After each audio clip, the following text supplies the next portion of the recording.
This is Dr. K. Raghuram Mohan Reddy, Associate Professor, Department of Mechanical Engineering, Institute of Aeronautical Engineering, Hyderabad.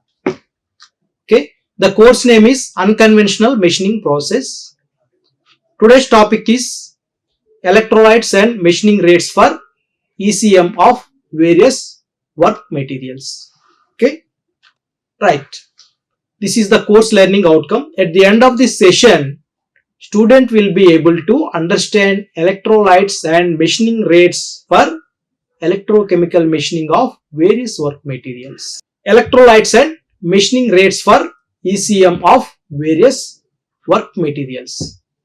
Okay, electrolyte. Here these are the work materials and these are the electrolyte constituent. Okay, and this is about concentration, removal rate. Okay, that is mm cube by minute amperes. Okay, right.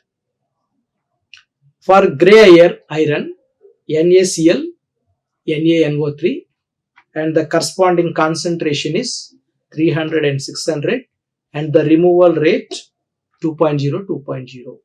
For white cast iron, NaNO3, and concentration is 600 and removal rate is 1.6. For steel, CI3,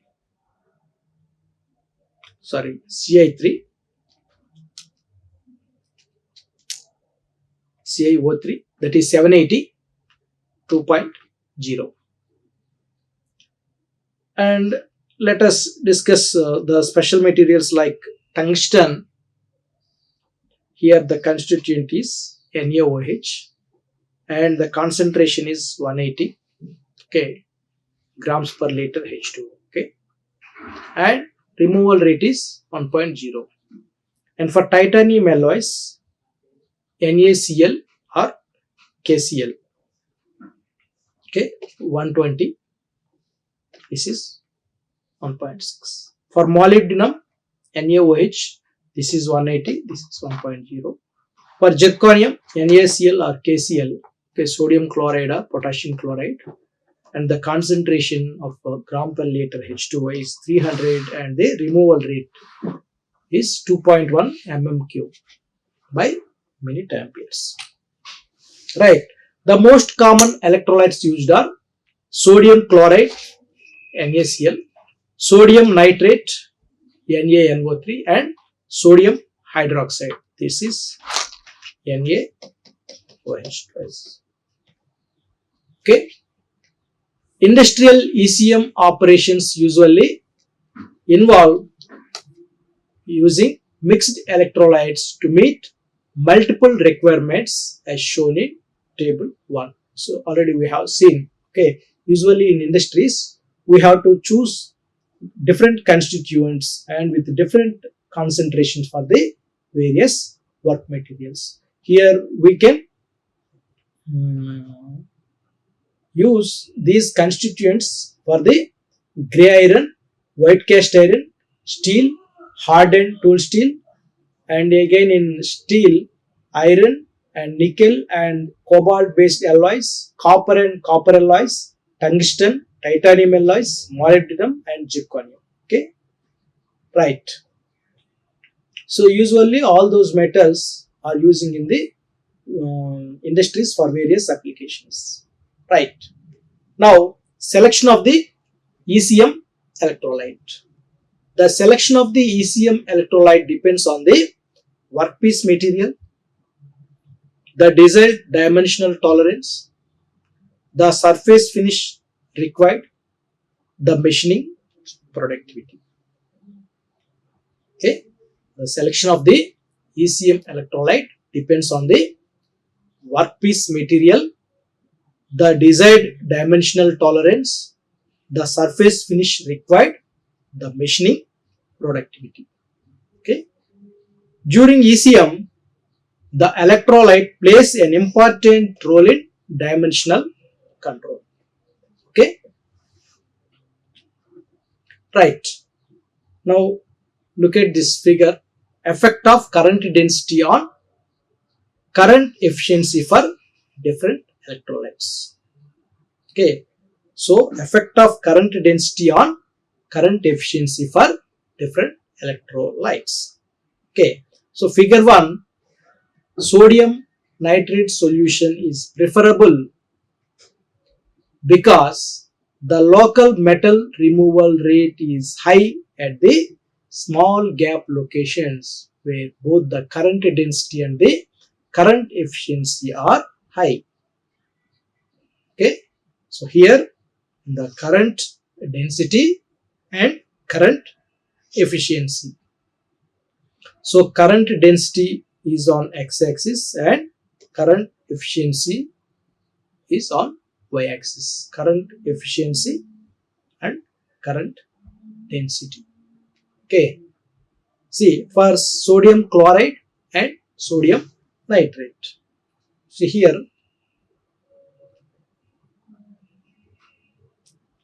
right.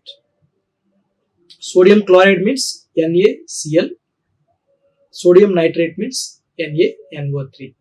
So how uh, sodium chloride and sodium nitrate makes the difference for current density and current efficiency. Okay, sodium nitrate solution, this one, okay, is preferable because the local removal rate is high at the small gaps. Okay, where both the current density and the current efficiency are high. So here, see here, this is constant. Okay, for sodium chloride. Okay, right. Additionally, the local removal rate is low at the larger gap locations where both the current density and current efficiency are low. See, look at this figure. Okay, so what is happening? The local removal rate is low at the larger gap locations where both the current density and the current efficiency are low. This results in the gap distribution tending toward uniformity. Okay, right. The current efficiency in ECM depends on anodic material and the electrolyte.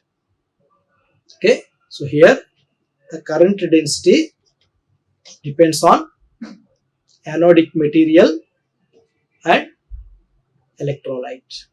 Okay, so here both the anodic material and electrolyte play important role on the current efficiency of the ECM.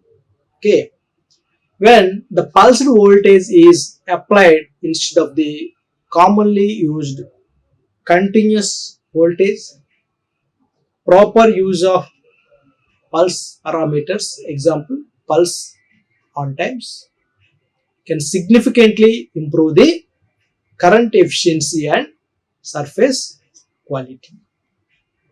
Okay, when the pulsed voltage is applied instead of the commonly used continuous voltage, proper use of pulse parameters can significantly improve the current efficiency and the surface quality.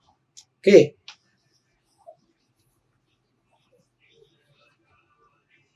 right.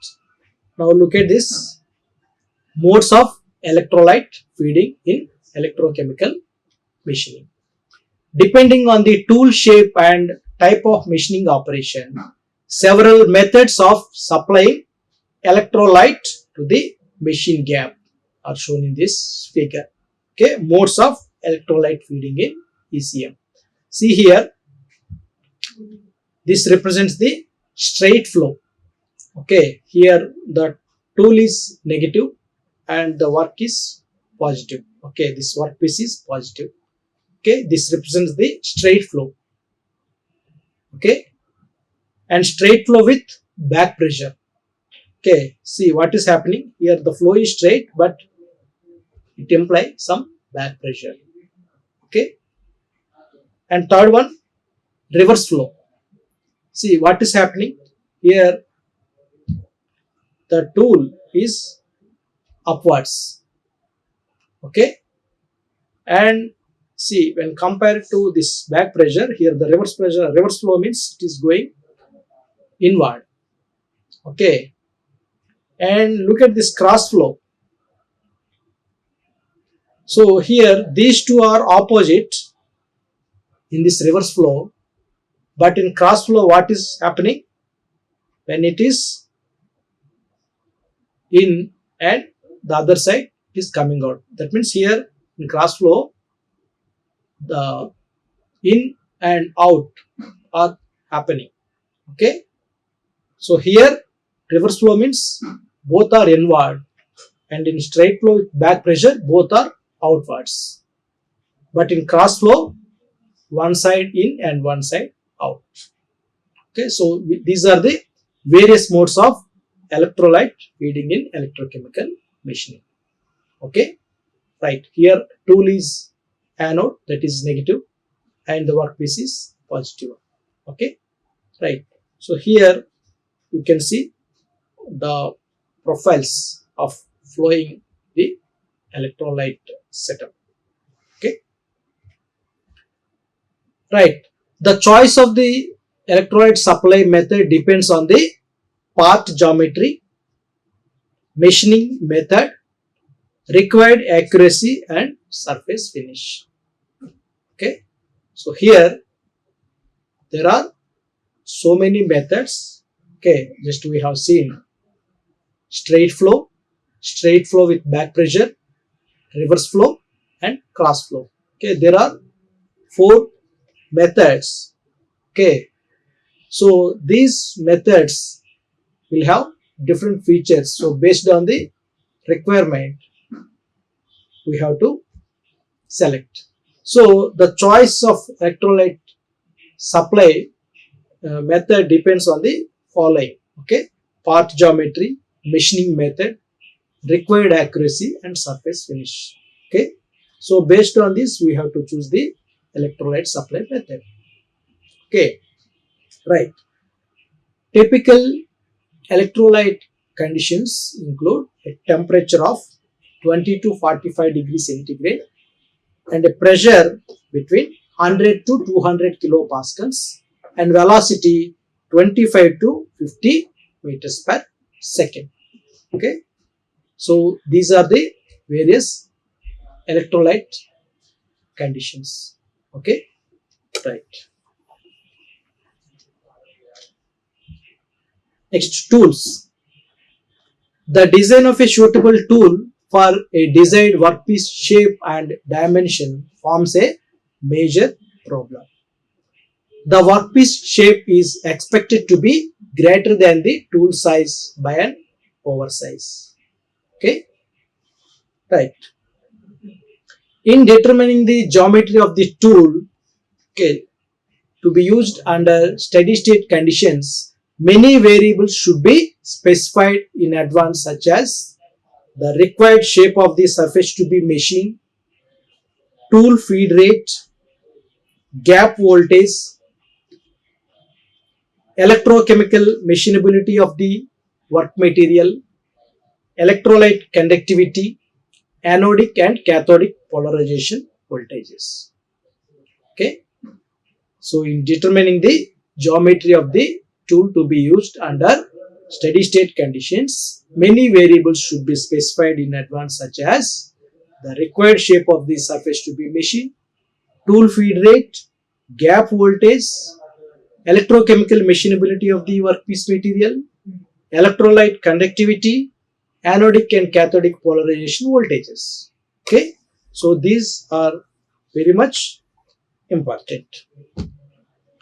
With computer integrated manufacturing, in short CIM, okay, cathodes are produced at a low cost and greater accuracy.